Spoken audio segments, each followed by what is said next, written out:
Hello, I'm Zoe Streeter, and I'm pleased to introduce distinguished alumnus, Major Erin Williams, graduate of Parkland 2007. I'm so excited to have the opportunity to speak to you today. Thank you so much for having me, Zoe. Can you tell us a little about yourself? Sure. So my name is Erin Williams. My maiden name is Anthony. I am a major in the United States Army right now, serving on active duty. Like you said, a 2007 graduate of Parkland High School, and then a 2011 graduate of the United States Military Academy at West Point. I've served in the Army since 2011, so I've been stationed at Fort Bragg, North Carolina, at Fort Leonard Wood, Missouri, and then Fort Campbell, Kentucky. After my time at Fort Campbell, I got the chance to go get a master's degree funded by the Army, so I was able to go to Harvard and get a degree in data science, and now I am back at West Point. We've been back here since late 2019, and we will be here until 2022, and I'm working as an instructor in the Department of Systems Engineering. When you were a student at Parkland, did you participate in any sports or clubs? Most notably, I was a member of the 2006 state championship team for basketball at Parkland. That was definitely kind of the one team that I loved and that I still love, and kind of always circle back to. But I was also a member of the volleyball team while I was there.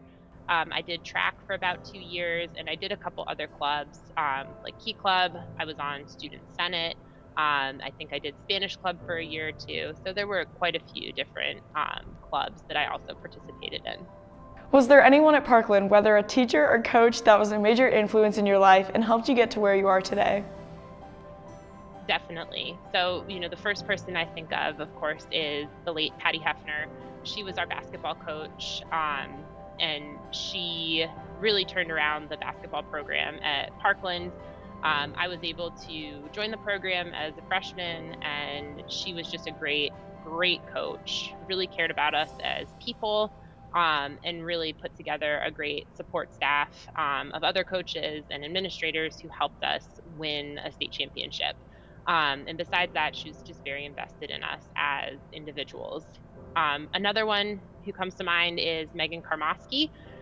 She was a learning support teacher at the high school. And she was also our JV basketball coach. She's someone who I'm still in touch with. I've watched her little boys grow up. She's watching my little kids grow up. But she was just a little bit younger, so she connected with us really well as players. She had played basketball in college and helped kind of guide us through all the different decision making that we had as students, and doing the right things to set us up for success in the future. In addition to basketball, were there any activities or classes in particular that you enjoyed? So my favorite was the child development. I think it was a 3-series set of classes that I took as electives. When I was at Parkland, I thought I wanted to be a teacher. And obviously right now I'm back in a role as a teacher. Kind of veered off course with that when I decided to come to West Point initially. But I've always loved working with kids, and being a mentor and role model and someone who helps guide other people. So that child development course was really, really fun. I learned a lot from it. I really loved working with the kids in the preschool during the third and final class of the series. So that's one that stands out to me maybe a little more than like the typical math and English and stuff like that. What do you recall as your best memory from your days at Parkland? Definitely winning a state championship. That just, it can't be beat, for anybody, whether that's an athletic state championship or reaching the top level in some sort of club or activity that you do, whether that's debate team or whatever. The group of girls who I played with, they're still some of my best friends. I know that I can always reach out to them, and they'll be there for me. I see them every time I'm back in the area. And even 15 years later, we text each other, every March 24th. So, we're at the 17th right now. It's coming up in a few days. We're going to hit that 15 years since we won our state championship mark, which is pretty cool. And the fact that we're all still close from that really speaks volumes to the relationships we formed in that experience. If you could relive your high school experience, what would you do differently? Coming from a place like Parkland, everything's very it's a competitive school, right? We have a lot of outstanding students, and I think that the one thing that I got caught up in as a high schooler was always being busy, like always having a club or a sports team or like something going on, and maybe not having enough time to just like relax and get to know people better, like outside of that um, sports setting or that club setting. So I think that that's the one thing I would go back and tell myself, like, you know, you can take one less AP class, you can do one less of XYZ, but take the time to get to know people.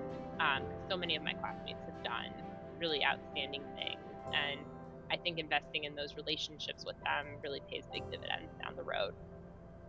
After going through Parkland yourself and looking back on your journey today, what advice would you give to current students? I would say keep all the doors open. Don't shut the door on any opportunity until it's really fully developed.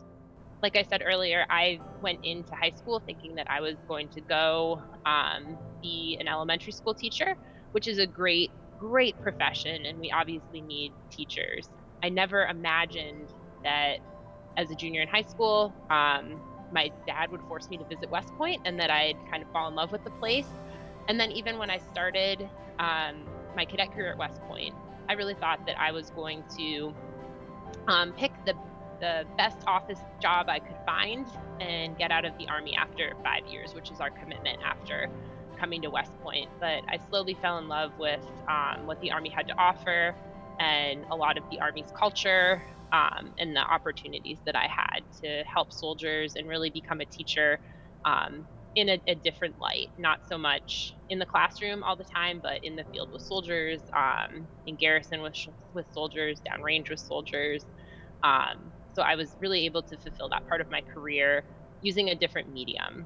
And if I had shut that door as a 16, 17-year-old, none of this would have come to life. Would you say that your experiences at Parkland High School helped foster the grit and determination that went into achieving your success in the armed forces? Absolutely. Like I just said, Parkland is full of really high quality individuals and competitive, right? And so competition is the sort of thing that breeds excellence.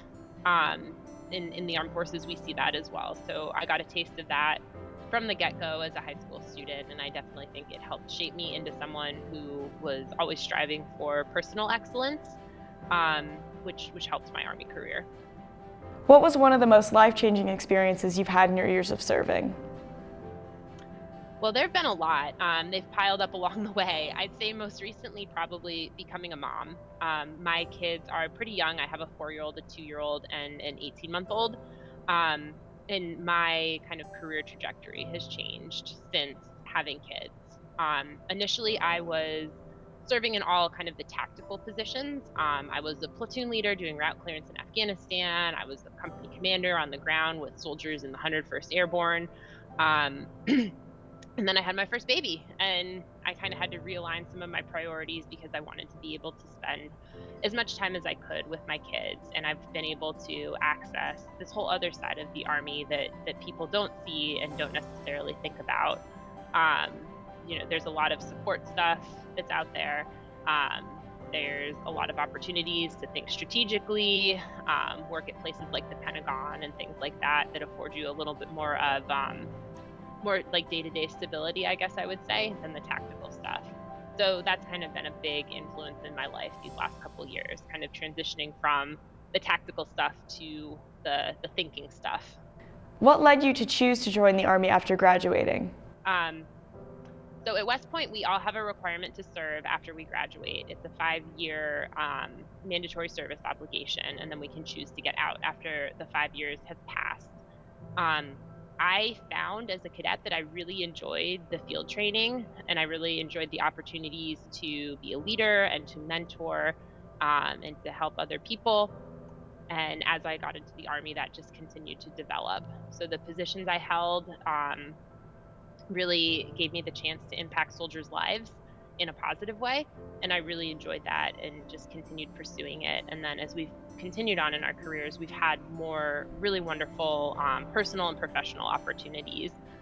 For example, the chance to go to Harvard and study, funded by the Army, which is something that, again, I never would have imagined 15 years ago that I'd have the chance to do. So that's been the best, really. What are you most proud of achieving this far in your career? I'm probably most proud of getting selected for early promotion to major. One of the big reasons for that is that we decided to have kids at what most would consider an inopportune time in my military career. There's never, I think in any professional career, right? There's never a great time to start a family, but we knew that we wanted a family. So instead of holding back and waiting for maybe better circumstances, we did it while I was supposed to be in some big command positions, and I was still able to hold them. And with the support of my husband and some great childcare providers, I was still able to achieve the things I needed to do to get recognized and get selected for this early promotion. You mentioned you were deployed to Afghanistan. Can you speak a little on what the experience looked like for you? Sure. So I deployed in 2013. So I would have been about 25. I was a first lieutenant in the Army, and I deployed as a route clearance platoon leader. So my unit of about 35 soldiers and I were stationed at Camp Leatherneck, which is in south central Afghanistan. And we were responsible for clearing about 100 kilometers of highway that went to the west of Camp Leatherneck. So we'd be out on mission for 4 to 5 days at a time. We'd come back and refit for 2 or 3 days, and then we'd go back out. So it was definitely not a very glamorous time. I spent about 16 to 18 hours a day sitting in a truck, wearing body armor, sweating, using all of our different detection capabilities to look for improvised explosive devices. And when we were able to identify them, we either were able to neutralize them or call in one of the explosive ordnance disposal teams to get rid of them. But it helped keep the highways clear for our friendly United States and NATO forces, and also for the Afghan civilians, which was obviously something very valuable. So yeah, not the necessarily the most fun time in my life. Lots of sore backs, and maybe ate way too many Pop-Tarts and drank too many energy drinks, but a good experience nonetheless. You've said that you've been in the Army for around a decade now. How do you think your journey in the armed forces has molded you into who you are today? So I think the saying is pressure makes diamonds, and the Army is the sort of place that they put you under pressure from day one.